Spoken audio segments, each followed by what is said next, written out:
Nuestro autobús bíblico continúa avanzando hoy por el libro de Apocalipsis, y para comenzar vamos a leer lo que dice el versículo 9 de este capítulo 20. Y subieron sobre la anchura de la tierra, y rodearon el campamento de los santos y la ciudad amada, y de Dios descendió fuego del cielo, y los consumió. Ya hemos explicado esa rebelión después del milenio como algo que revela lo terrible que es el corazón del hombre. Jeremías dijo en el capítulo 17 de su libro, versículo 9, «Engañoso es el corazón más que todas las cosas y perverso. ¿Quién lo conocerá?» Usted y yo, amigo oyente, no sabemos cuán viles somos en realidad, cuán separados estamos y que tenemos una vieja naturaleza. Y usted no puede hacer que esa vieja naturaleza se someta a Dios. Como dice el apóstol Pablo en su epístola a los Romanos, capítulo 8, versículo 7, «Por cuanto los designios de la carne son enemistad contra Dios, porque no se sujetan a la ley de Dios, ni tampoco pueden». Ahora estas personas han tenido oportunidad de vivir en condiciones ideales cuando Cristo reinó. Y hablando francamente, pensamos que ya se estaban cansando un poco. Cuando Él reine, como ya hemos dicho, va a ser verdaderamente un dictador. Y usted tiene que andar en línea, o si no, atenerse a las consecuencias. Y a ellos no les gustaba comportarse de esa manera. Por tanto, cuando se les ofreció la oportunidad de rebelarse, así lo hicieron. Y eso revela el poder de Satanás, y ellos le están siguiendo. Ahora, a esta rebelión aquí se le llama Gog y Magog. Y hay muchos estudiantes de la Biblia que identifican esto con el Gog y Magog de Ezequiel capítulos 38 y 39. Pero hablando francamente, amigo oyente, creemos que esto se debe a que los nombres son similares. Pero esto no es posible porque las condiciones descritas aquí no son paralelas en cuanto al tiempo, al lugar y a los participantes. Lo único que es lo mismo es el nombre. La invasión del norte por Gog y Magog de Ezequiel capítulos 38 y 39 rompe esa paz falsa del anticristo y provoca que él se muestre como es verdaderamente en medio de esa gran tribulación. Ahora, la rebelión de las fuerzas impías del norte habrá hecho tal impresión en la humanidad que después de 1000 años, la última rebelión lleva el mismo título. Es decir, que esto comenzó Armagedón. En realidad no fue una batalla nada más, sino que fue una guerra. Pasamos por una situación similar en el siglo XX. La Primera Guerra Mundial fue tan devastadora que cuando se desató la guerra en Europa, y nuevamente incluía a muchas de las mismas naciones y aún otras, fue llamada también Guerra Mundial. Tenía el mismo nombre. La única diferencia es que llevaba el número 2, la Segunda Guerra Mundial. Y ahora se escucha a la gente que está diciendo que habrá una Tercera Guerra Mundial. La Escritura dice que se avecina sobre esta tierra. Ahora, la guerra mencionada en Ezequiel, capítulos 38 y 39, es Gog y Magog número 1. Y la referencia que tenemos aquí en el versículo 8 es a Gog y Magog número 2. Solo los nombres son los mismos. Es una guerra diferente. Esta es la última rebelión de Satanás, y estamos seguros que porque llevan el mismo nombre no quiere decir que son la misma cosa. En algunas familias hay muchas personas que llevan el mismo nombre. El abuelo puede llamarse Juan. El hijo también lleva ese nombre y el nieto también puede llamarse Juan, pero eso no quiere decir que todos sean la misma persona. Así es que usted, amigo oyente, puede comprender que de alguna manera estas personas tienen que ser distinguidas de los demás, y lo mismo ocurre con este juicio de Gog y Magog. En el versículo 9 de este capítulo 20 de Apocalipsis, tenemos que se arroja la última bomba atómica. Esa frase, «y de Dios», en realidad no está en el texto. Indica sencillamente que las fuerzas naturales que destruyeron a Gog y Magog, número 1, y si usted revisa esto, podrá ver que las fuerzas naturales también destruirán a Gog y Magog, número 2. Usted puede revisar esto, de que hubo en realidad ciertas plagas que Dios envió sobre ellos. Esta fue la lluvia de granizo del cielo. Esta última resistencia y rebelión contra Dios fue tan insensata y sutil como la primera rebelión del hombre en el jardín del Edén. Y aquí no tenemos el principio, sino el fin de la desobediencia del hombre para con Dios. Es lo último de la rebelión del hombre. Ya no queda más sino el juicio final. Ahora leamos el versículo 10 de este capítulo 20 de Apocalipsis. Y el diablo que los engañaba fue lanzado en el lago de fuego y azufre, donde estaban la bestia y el falso profeta, y serán atormentados día y noche por los siglos de los siglos. Esta es una declaración muy solemne, y es rechazada por esta edad que habla tanto del amor. Pero es bueno, especialmente para el Hijo de Dios, saber que el enemigo suyo y de Dios por fin será juzgado permanentemente. Aquí no hay nada para satisfacer la curiosidad o el gusto sádico. El hecho de que sea presentado aquí de manera reverente y reservada es para nosotros más impresionante aún. Si el hombre hubiera sido quien hubiera escrito esto, habiendo dicho tanto, él no podría haberse detenido y evitado decir mucho más.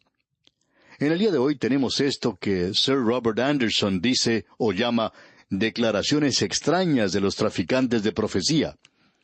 Usted puede apreciar que hay hombres hoy que van mucho más allá de la palabra de Dios. La palabra de Dios muestra mucha reserva. Se dice muy poco en cuanto a este tema del infierno y también del cielo. Vamos a ver el cielo, Dios mediante, en nuestro próximo programa. Ahora, aquí tenemos varias cosas que contradicen ideas o conceptos populares. En primer lugar, el diablo no está en el infierno en el día de hoy. Él es el príncipe de la potestad del aire. Él es quien hoy controla gran parte de este mundo en que vivimos. Dios, por supuesto, le ha puesto cierto límite, y en la gran tribulación Él tendrá completa autoridad por un corto tiempo. En segundo lugar, Él no es el primero en ser arrojado al infierno. La bestia y el falso profeta le precedieron a Él por 1000 años. Y luego, finalmente, el infierno es descrito como un lago de fuego y azufre. El Señor Jesucristo mismo fue quien presentó la descripción más solemne del infierno. Escuche los siguientes versículos. Juan el Bautista dijo allá en Lucas, capítulo 3, versículo 7, y decía a las multitudes que salían para ser bautizadas por él, «Oh generación de víboras, ¿quién os enseñó a huir de la ira venidera?» Luego en el capítulo 25 del Evangelio según San Mateo, versículo 41, leemos, «Entonces dirá también a los de la izquierda, Apartaos de mí, malditos, al fuego eterno, preparado para el diablo y sus ángeles». Y el capítulo 8 del Evangelio según San Mateo, versículo 12, dice, «Mas los hijos del reino serán echados a las tinieblas de afuera. Allí será el lloro y el crujir de dientes». Esto debería hacer pensar a unos pocos. ¿Cómo puede ser una tiniebla total y aún un fuego literal? En el Evangelio según San Mateo, capítulo 13, versículo 42, leemos, «Y los echarán en el horno de fuego. Allí será el lloro y el crujir de dientes». Y luego el Señor Jesucristo dijo en el Evangelio según San Marcos, capítulo 9, versículo 44, «Donde el gusano de ellos no muere, y el fuego nunca se apaga». Para nosotros este fuego es un cuadro, es el mejor símbolo que puede utilizarse de la realidad. Hay pecados que los hombres han cometido en el espíritu, por ejemplo. ¿Cómo pueden ser ellos castigados en el cuerpo? Creemos que las tinieblas de afuera y el abismo es el estar separados de Dios y el mirar hacia una vida que ha sido malgastada en este mundo. ¿Y puede usted pensar, amigo oyente, en un fuego que sea más caliente que el de un hombre que esté en el infierno y escuche allí la voz de un hijo diciéndole, «Papá, yo te he seguido aquí»? Amigo oyente, esto es algo muy solemne. Cierto hombre le dijo en una ocasión al doctor Bill Anderson, «Supongamos que lleguemos allí y descubramos que esto no es cierto». «Bueno», respondió el doctor Anderson, «entonces tendremos que pedirle disculpas y decir que hemos entendido mal al Señor. Pero supongamos que llegamos allí y tenemos razón, y que usted está equivocado. ¿Qué en cuanto a esto?» Amigo oyente, esto es lo que ha hecho perder el sueño a muchas personas. ¿Qué si esto es cierto? Y amigo oyente, es cierto. Esta es la palabra de Dios la que estamos contemplando. Nos gusta mucho el capítulo 3 del Evangelio según San Juan, versículo 16. Pero ¿qué piensa usted en cuanto a esto? Vimos que el fuego es un símbolo muy pobre de la realidad, y lo que es el estar perdido, separado de Dios por la eternidad. Uno no puede reducir estas descripciones a nada menos que la realidad. No podemos aceptar nada que sea menos que esto, porque un símbolo siempre es una pobre representación de la realidad. Usted no puede disolver esto en un mundo de fantasía. La realidad supera en mucho el símbolo, y el lenguaje humano es muy pobre cuando trata de describir esta terrible realidad.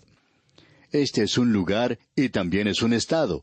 Es un lugar de tormento consciente. Ese es el lenguaje de la palabra de Dios. Uno no puede escapar a esto.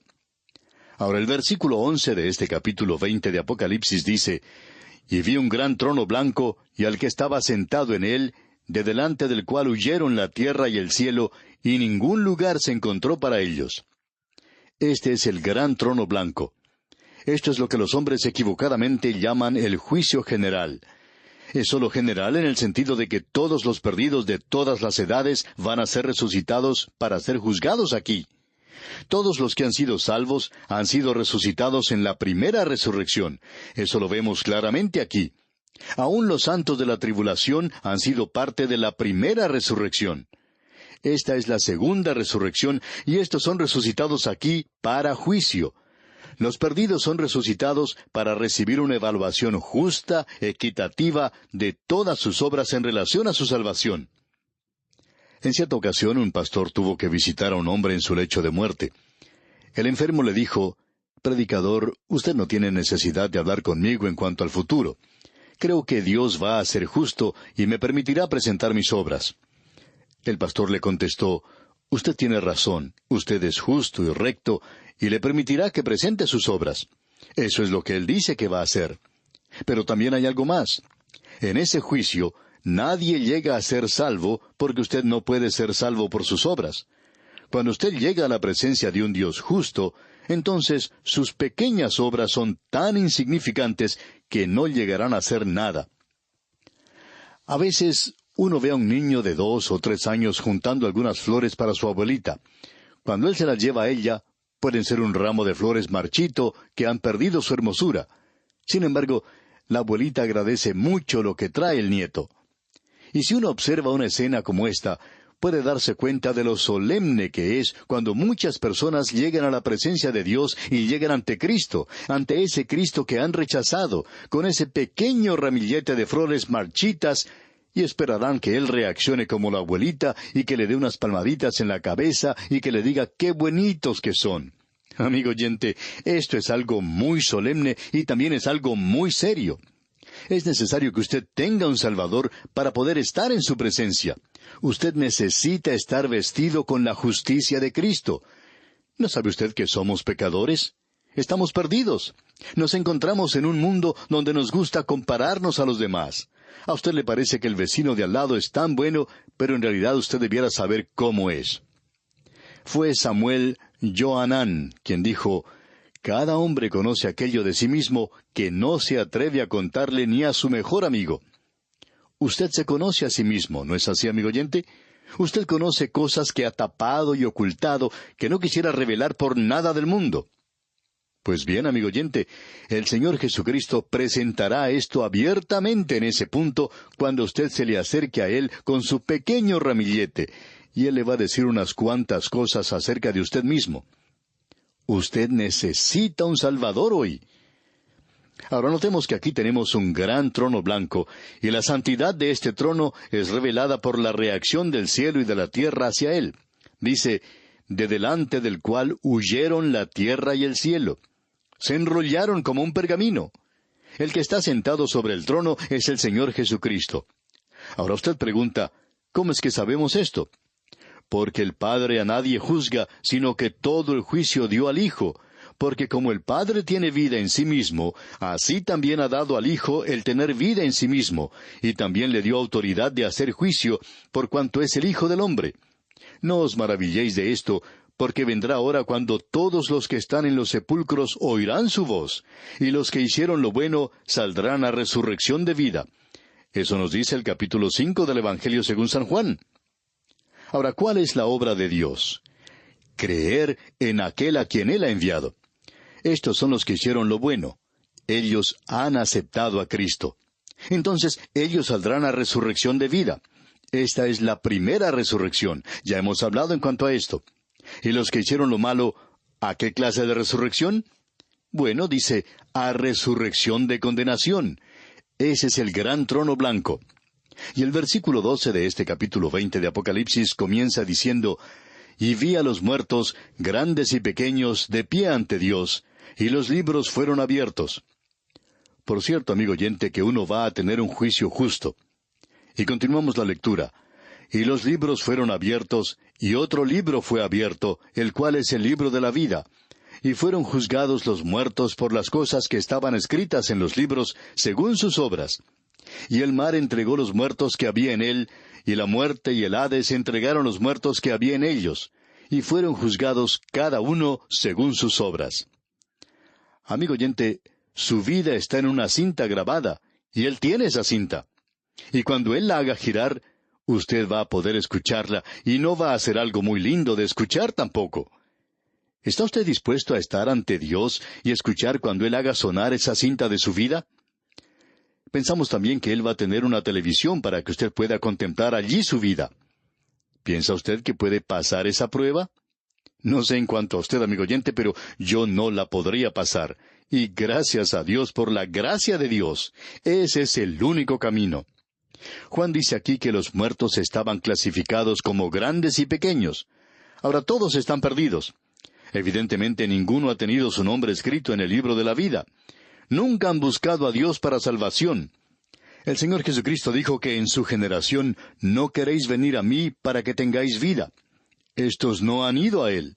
Y estos son los libros que han registrado las obras en todas las personas. Dios guarda esas cintas y las hará sonar para esta gente en el momento oportuno. Amigo oyente, habrá muchos políticos que tendrán que escuchar estas cintas en aquel día. Y habrá muchos predicadores como nosotros que vamos a tener que escuchar estas cintas en aquel día. Y amigo oyente, esto no nos va a hacer muy felices. Pero si usted es salvo, entonces no va a tener que estar en este juicio. Sus obras serán juzgadas como un hijo de Dios en el tribunal de Cristo, lo cual tuvo lugar durante la gran tribulación. Pero este es el juicio de los perdidos aquí. El Señor Jesucristo había dicho, «Y no queréis venir a mí para que tengáis vida». Y estos no habían ido a Él. Y hay multitudes que quieren ser juzgadas según sus propias obras. Esta es su oportunidad. El juicio es justo, pero ninguno es salvado por sus obras. Luego leemos, «Y el mar entregó los muertos». Ha habido multitudes que han muerto en el mar, y los elementos químicos de sus cuerpos han sido disueltos en las aguas del mar. Y usted se pregunta, ¿cómo pueden ser resucitados estos? Porque algunos están en el Atlántico, otros en el Pacífico, y así sucesivamente. Bueno, Dios no tendrá ningún problema con eso, amigo oyente. Después de todo, son solo Adanes. Él solo tiene que unirlos, formarlos otra vez. Y ya lo hizo una vez, y lo puede hacer otra vez. Y aquí leemos, «Y la muerte y el Hades, el lugar donde van los espíritus de los perdidos, entregaron los muertos que había en ellos, y fueron juzgados cada uno según sus obras». Este es un juicio terrible. No hemos podido llegar al punto final de este capítulo, pero lo haremos, Dios mediante, en nuestro próximo programa, y luego cambiaremos el tema de la canción. Vamos al cielo, amigo oyente, y veremos allí una escena gloriosa, la Nueva Jerusalén. Y aquí nos detenemos, amigo oyente, porque nuestro tiempo ha concluido. Que el Señor le bendiga en gran manera.